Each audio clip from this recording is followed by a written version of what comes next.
Cristiano Ronaldo joining Manchester City, PSG signing Dani Olmo for free, 4 Manchester United players put up for sale as Amorim begins a squad clear-out, Liverpool signs a top defender. All this and much more in today's episode. If this video gets 500 thumbs up, it will motivate us to keep creating new content. So enjoy watching and let's get started. Cristiano, for crying out loud, Ronaldo. You remember him, right? The guy who collected trophies like they were going out of style at every club he played for. Sporting, Man United, Real Madrid, Juve. He was a champion everywhere. But things haven't been going so smoothly for him in Saudi Arabia with Al Nassr. Sure, they won some kind of Arab Club Champions Cup, but let's be real, that's basically like a summer tournament in the park. Nobody takes it seriously. And it seems like this is really getting to Cristiano. He's a winner, damn it. Last season, Al Hilal steamrolled everyone. Now, Al Ittihad seems to have woken up and is leading, with Al Hilal 2 points behind. And where's Al Nassr? That's right, in 4th place, 11 points behind the leader.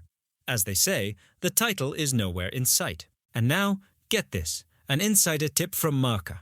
They're saying that Cristiano isn't planning to hang up his boots just yet, but if he doesn't win a trophy with Al Nassr, he'll bolt in search of a new challenge. Where to? This is where it gets interesting.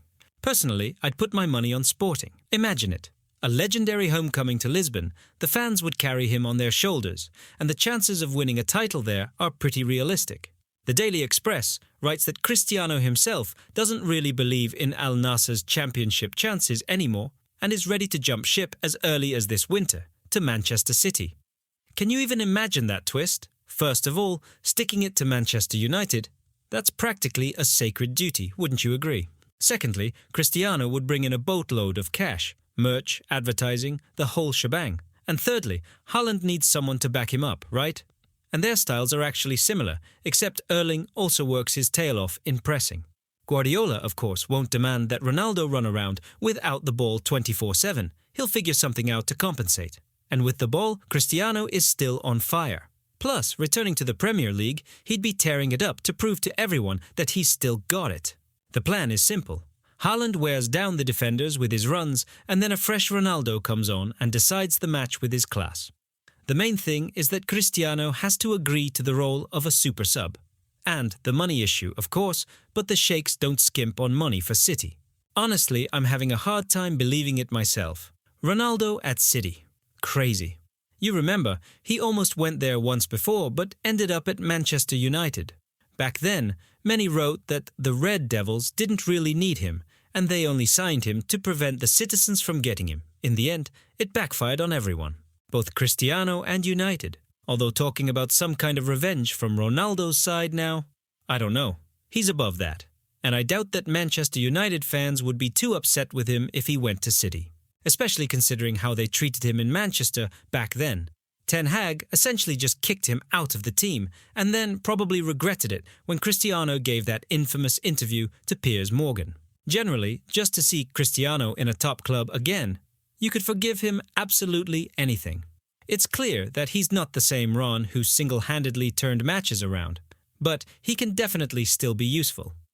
Plus, it's a celebration for the fans, more attention to the club. Not that City really needs that attention, but it certainly wouldn't hurt, at the very least, to record in the club's history Cristiano Ronaldo, even if briefly, but still played for Manchester City. Of course, it would be great if it turned into something more, but, you know, what do you think?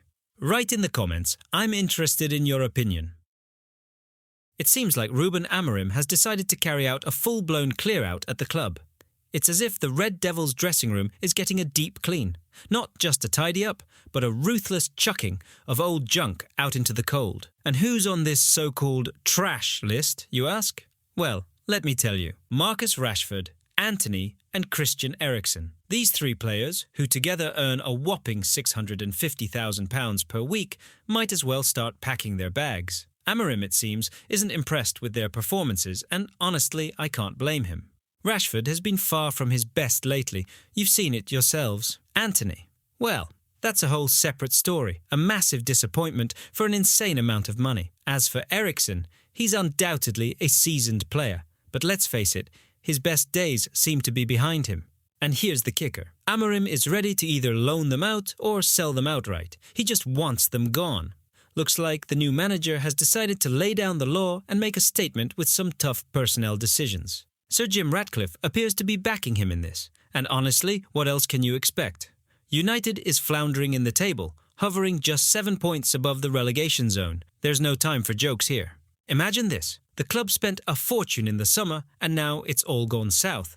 To salvage the situation and avoid breaching financial fair play rules, they urgently need to offload someone. And the star trio has been chosen. Rashford, by the way, has already said he wants out. Something about looking for a new challenge. Well, don't let the door hit you on the way out, as they say. The only problem is finding a buyer willing to match his hefty wages. Let's not forget how he once tried to leave, but came running back after getting a fat contract. Let's see how it plays out this time. Antony and Eriksen, though, are trickier cases. It's hard to imagine anyone paying big money for them in their current form. So, here's the situation. United will try to sell them by February 3rd. If that doesn't work, at least one of them will likely be sent out on loan. It's unlikely all three will leave since the squad can't afford to be left completely short. But honestly, I wouldn't be too upset if the entire trio packed up and left. They just aren't cutting it for United anymore, no matter how you look at it. What do you think? Who would you keep and who should be sent packing? And how do you feel about Amorim's approach to squad management? Is it harsh? Fair? Or is he overstepping? Either way, we'll be keeping a close eye on how this unfolds. The transfer window is open and winter in Manchester promises to be a fiery one. Casemiro seems to be wrapping up his short chapter at Old Trafford and suddenly casting his gaze eastward, where a constellation of top-tier Arab clubs is already waiting for him. Sensational more than that. After all, when the Brazilian signed with United just a season ago, many fans dreamed of him taking the field in his familiar role as an unbreakable shield, just like in his best days at Real Madrid. Instead, he now finds himself on the bench more often than in the starting lineup. Absurd, isn't it? Brazilian media are making loud claims that Casemiro is ready for a change as early as January, with the Saudi Pro League racing to secure his signature. Al Nassr, Al Hilal, Al Ittihad. There's a whole queue of names.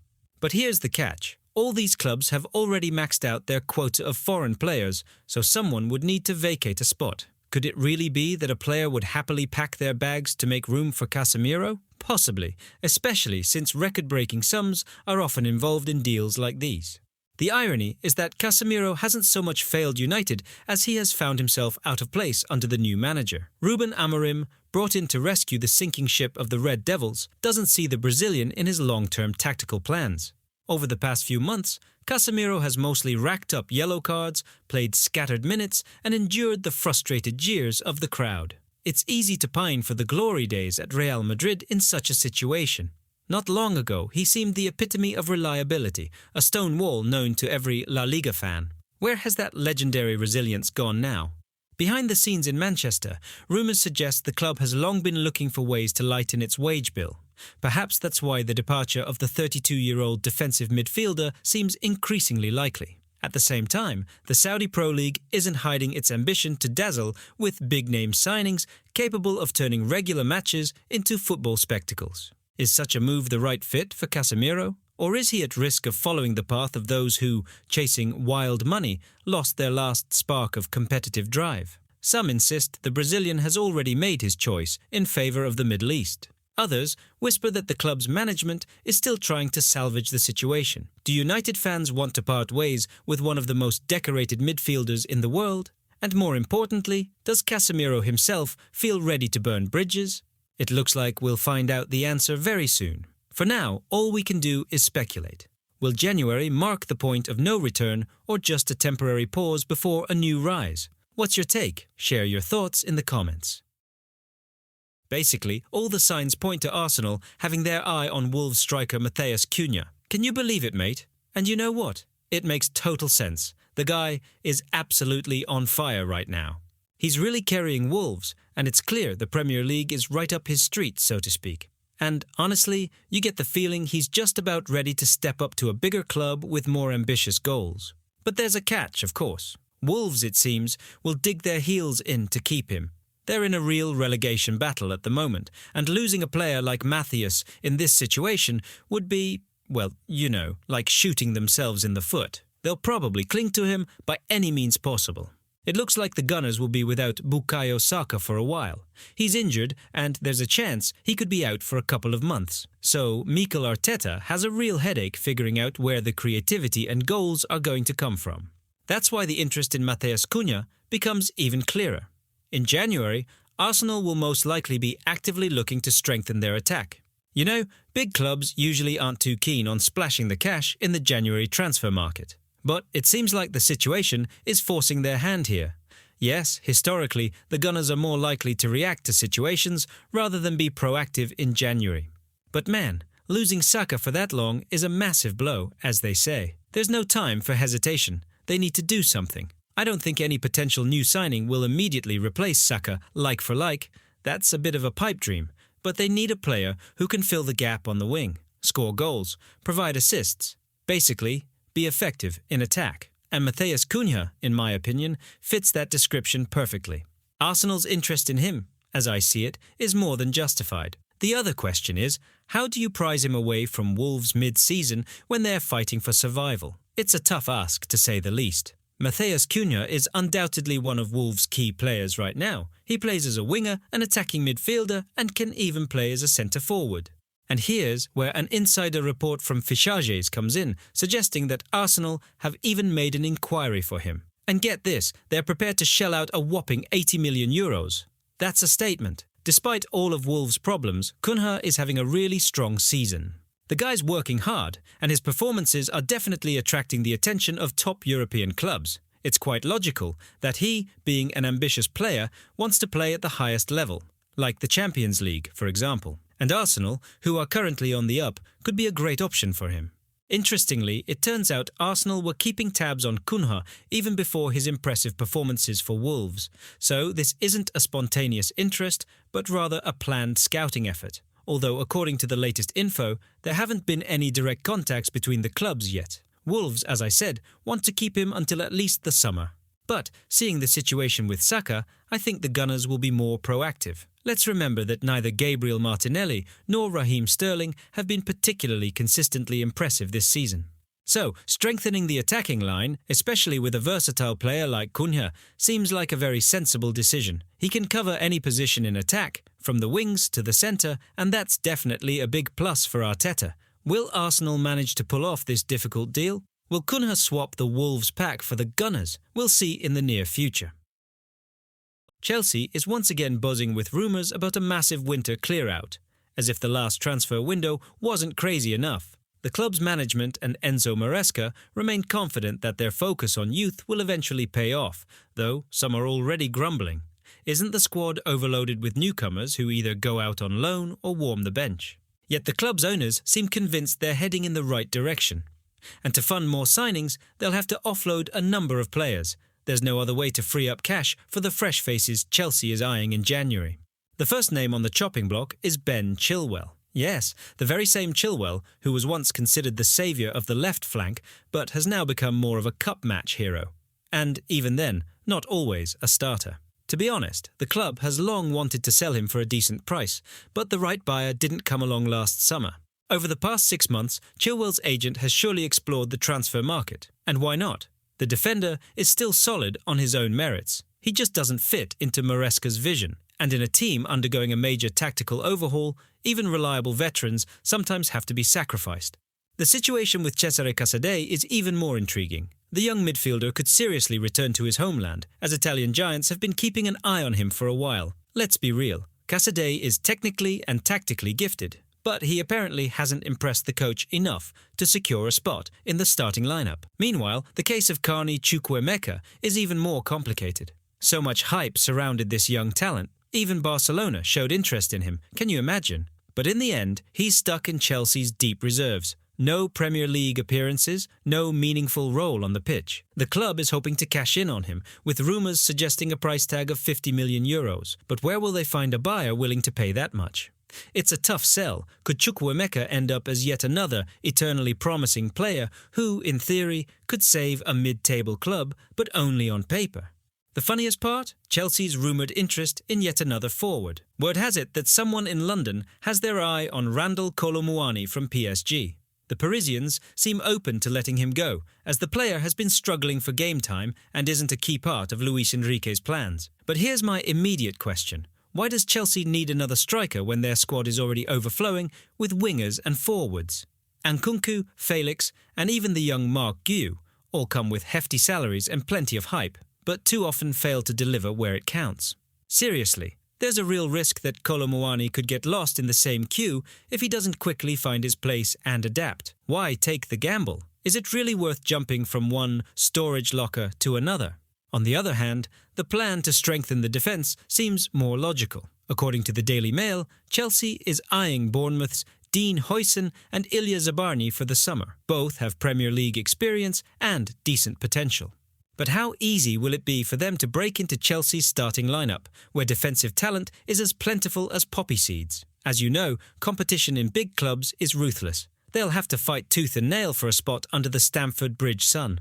And here's a thought that sneaks in behind the scenes. Maybe Chelsea's bosses understand that true success is built on a solid defensive core. After all, how many times have we seen European giants stockpile attackers, only to struggle with how to fit them all on the pitch? But does Chelsea's new generation have what it takes to break the inertia of recent seasons and restore the club's reputation as a top-tier team? Or will we once again witness a series of personnel changes without any real progress, where one set of signings is funded by sales but no tangible improvement is visible? One transfer after another, the squad keeps filling up with young names.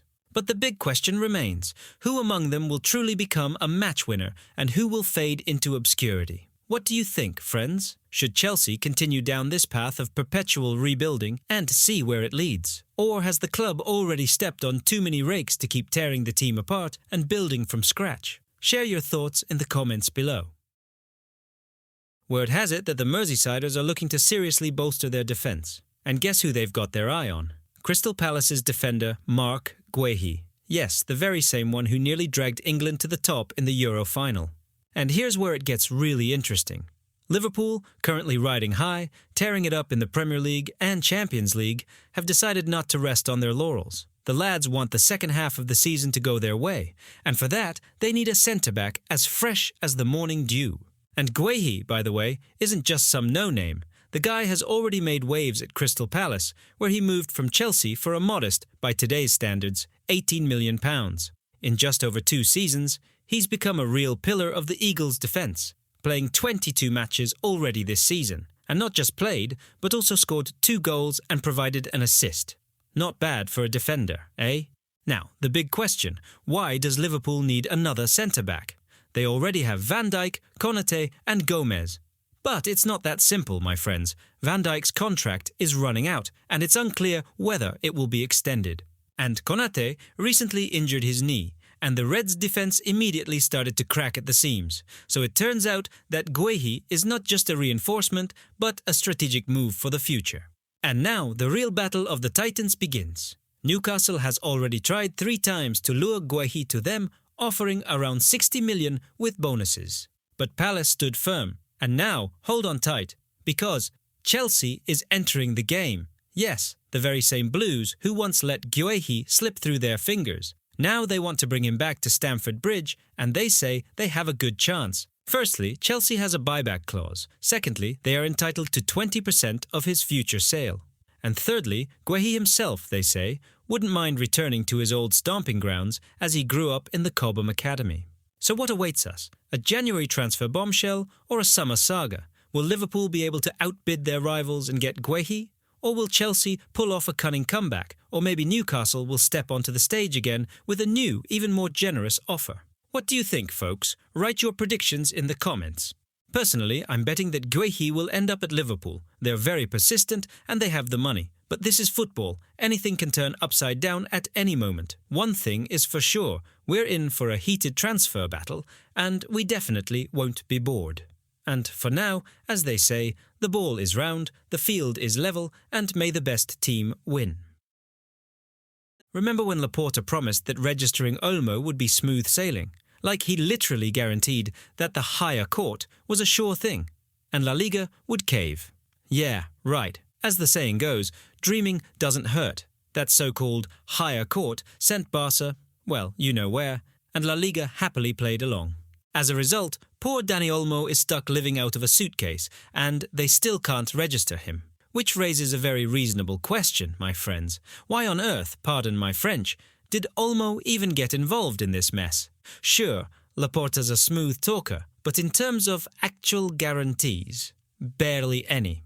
And here's where it gets interesting. PSG is looming on the horizon. Yep, those Parisians who, according to rumours, are ready to swoop in and sign the Spaniard. On one hand, Paris is no Camp Nou, but on the other, playing somewhere is better than not playing at all, right? Especially considering that Luis Enrique knows Olmo well from their time with the Spanish national team.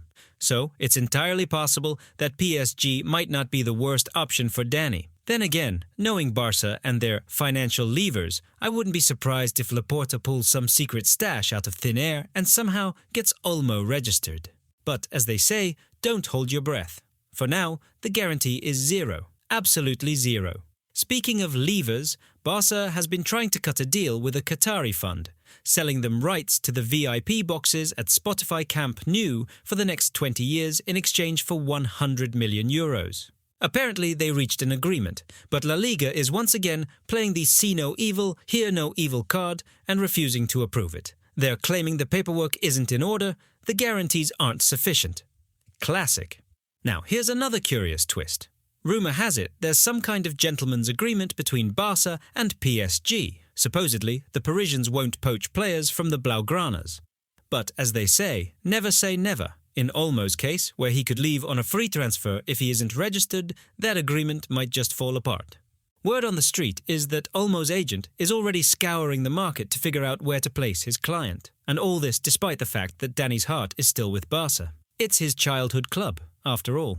In short, the situation is a total mess. Everyone's waiting for January 3rd, when Barca has promised to provide some clarity. But honestly, I wouldn't be surprised if, come January 3rd, we just get served another round of empty promises. What do you think? What's in store for Olmo, and can Laporta wiggle his way out of this mess?